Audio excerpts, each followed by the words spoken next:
Will, nice to see you. What's been your biggest focus in the period you've had to digest what's happened before the break to take forward now?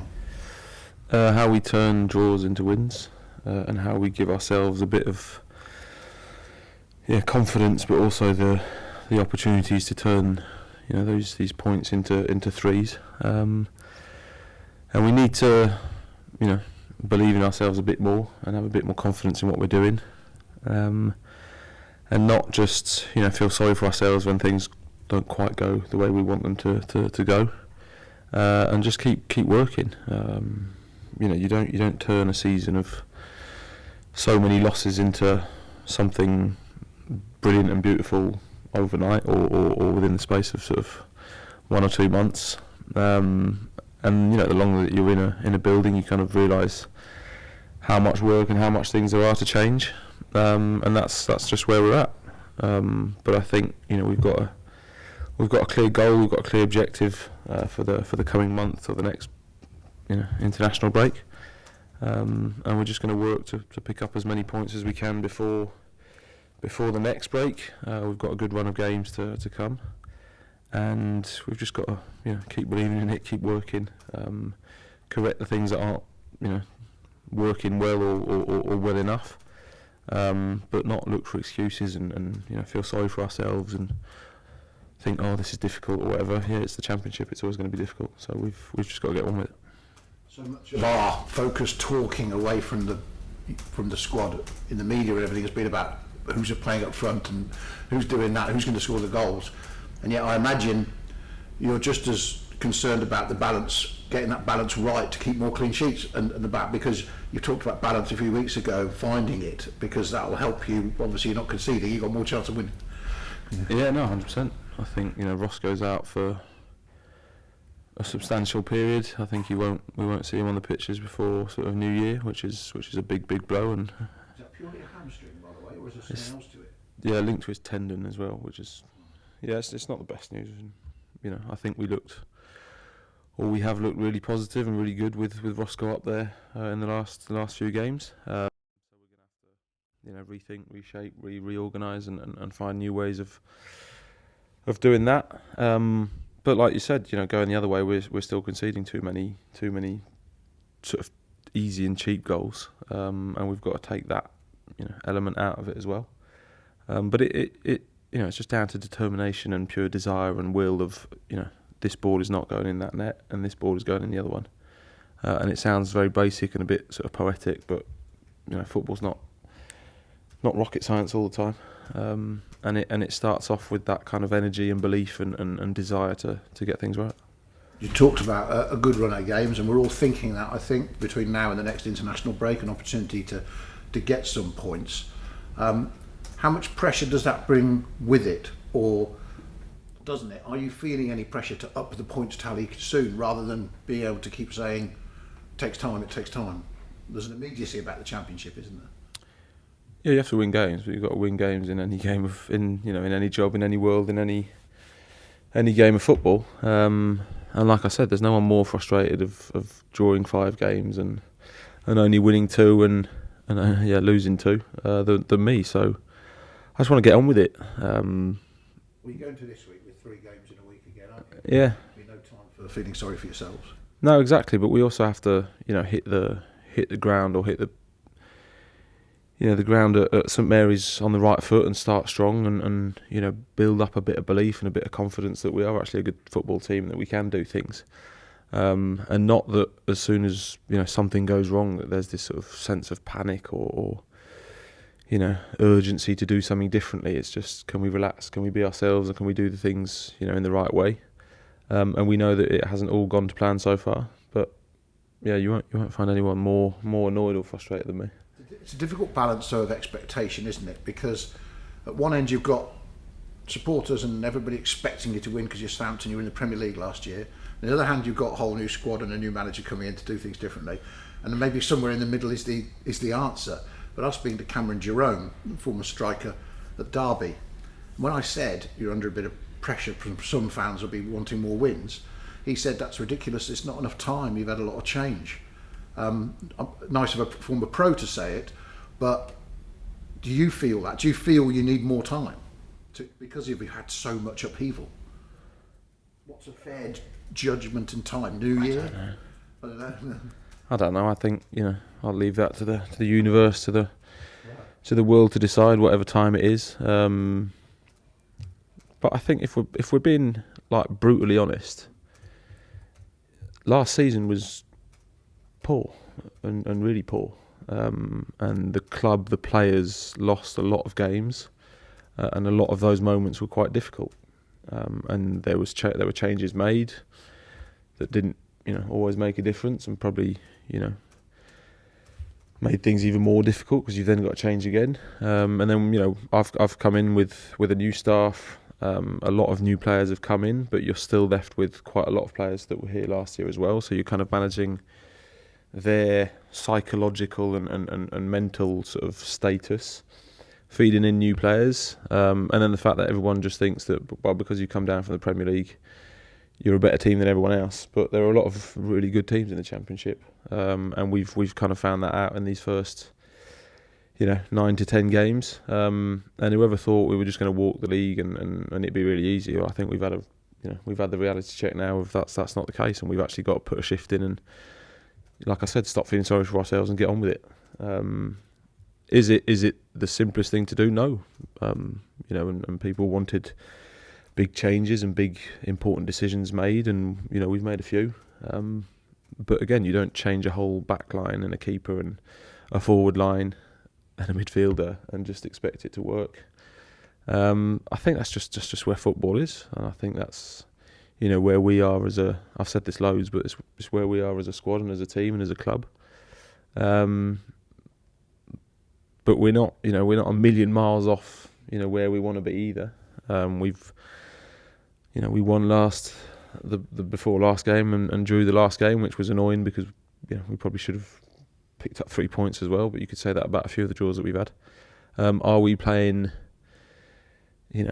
free-flowing and attractive football that every single social media expert would want to play in the world? No, but you look at 95% of the team in the world, a supporter's only ever going to be happy when he's winning games, and I'm the same. I was a supporter, I still am a supporter. I'm only happy when the team's winning, and we're not. So you've made some. You talk about big changes, but you've also made some yourself in the last few weeks, quite brave ones. You're dropping your biggest summer signings and changing the team around and doing things like that. You're putting your neck on the line a little bit.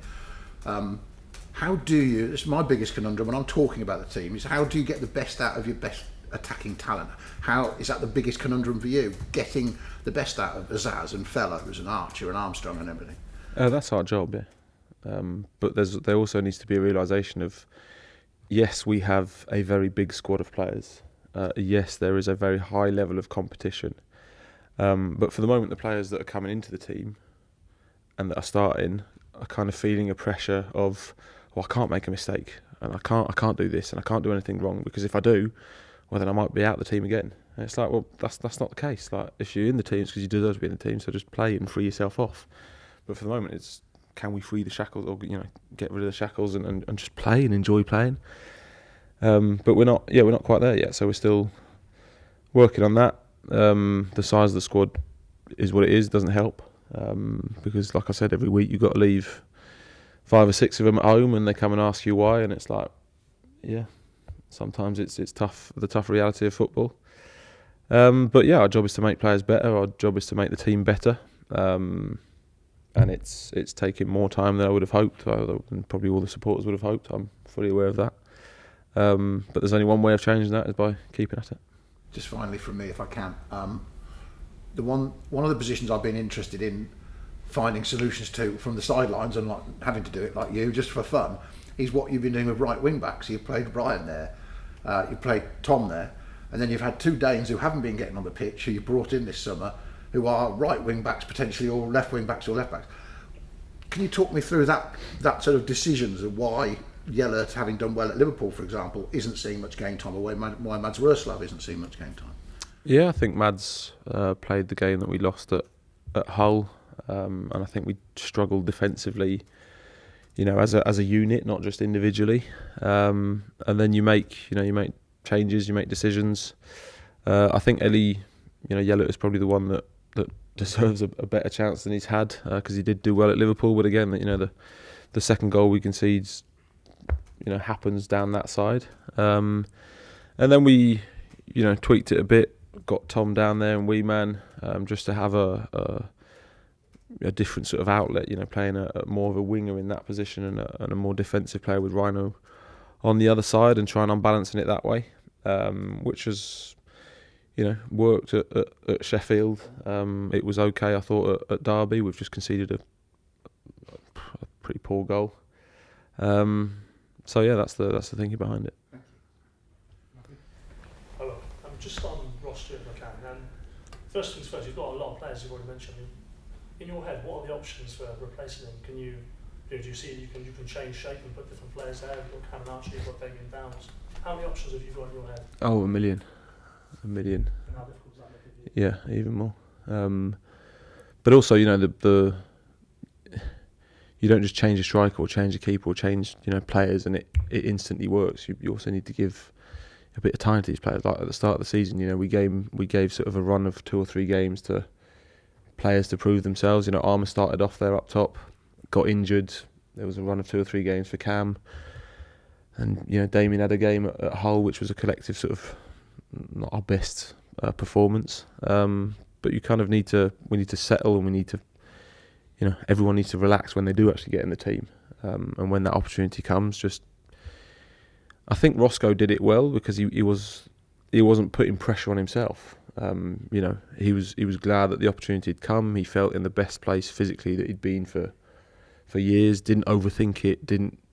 He just sort of grew into the team, grew into the role, and was really useful to us. And that's what we need to do with the others. We kind of need to, path that way for all of them. But it's a process, especially for Damon, who's coming from second division in Germany. It looks nothing like the Championship does. And yeah, options there are. I could literally think of about 100 right now, and how we animate that and make that look. But like I said, it's just important that whoever is in the team and plays on Saturday just shows the best version of themselves without putting pressure on themselves or without panicking about missing the target or this or that. It's just come on. That's. There's any manager in the world that would take a striker who scored 2 goals out of the team. But what was the medical advice about Ross before the game? You said he felt as good as he ever felt before. Was there any heightened risk in playing him? I think there's always a risk with every player in football for injuries, and Roscoe was probably one where the sort of percentage of risk was slightly higher. We'd spoken about it, funnily enough, on the Tuesday of resting him on the Tuesday. But you kind of want to build a bit of consistency through the team, and we'd played well against Borough. Conceded a crap goal that flicked up and whatever. But you kind of want to push on from that and keep playing the same team and finding a bit of rhythm and a bit of consistency. And you do that. Roscoe scores twice, and you think, brilliant. We found a kind of a leg to stand on or a foot to stand on. And again, we had an extra day between that game on the Tuesday than the one previous. So, Roscoe, you okay? We'd taken care of him. We'd done everything we could, and then I guess that's just it's football, yes, but it's where Roscoe's body was and is. And I think if you look at the moment he actually gets injured, it's like a bit of a nothing moment. I mean, he doesn't even jump or sort of hyperextend himself for the header. But that's unfortunately where we're at and how it's happened. And we just need to, find the tools to replace him and get that right. Is there anything else to worry about this week? It looks like Josh McQuarrie didn't play at all for Germany. Yeah, he felt something in his groin after the game at Derby, but was checked. Was relatively happy to travel. He was then checked by the German national team. He trained a couple of times. Didn't feel right, so he came back at the end of last week. And he started training with us again today. So he says he feels all right. We've obviously done the checks that we need to do. Is he 100% fit? I think the next sort of 24, 48 hours will tell us. But again, Josh has done well, and Josh has been important in that back three that's starting to build. But that's just something else that we have to deal with. And Jack?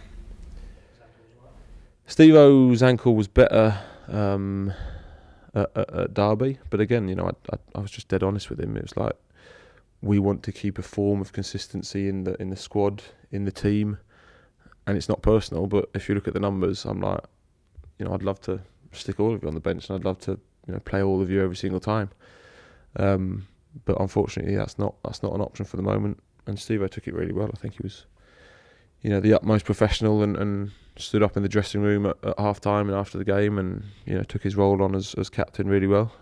So fair play to him. And I know how frustrating it is for every single player that isn't playing, but that's just with the squad that we've got. That's what it is. Just on that, actually, back to Ross if I can. We saw obviously Ross walking in and part of the team meeting and stuff like that. So even though he's not available for the next 3 months, you still want him constantly around the place with his teammates, with his friends. Is that part of it? Or? Yeah, no, it's 100%. I think Roscoe's a part of the squad that we've got, and he also wants to be connected to it because he realised how good he can be and how important he can be to the team. But whoever's injured, is always going to be a part of what we're doing and who we are. It's not just because you're injured that we kind of stick you to one side. It looks like that from the outside because you're either not in the squad or you're not travelling. But yeah, that's not always the reality of it inside. 2 players who aren't in the squad, we've actually done before, but Sanadozi and Joe Rebo, are they still training with you? Are they both still available for selection? Yeah, they're still with us. But again, like same thing, they've missed a whole chunk of pre-season, and to be kind of fair and honest with everyone, it's like, well, who are you taking out, and who, are you going to say to Leo or to Tom or to Finn or to Jay Robinson, listen, you're out because Samadozi's back in. They're just choices that we have to make, and I'm just trying to stay as honest and as level as I can with everyone. And they're crap decisions to make, but you got to make them. And that's what we're doing for the moment.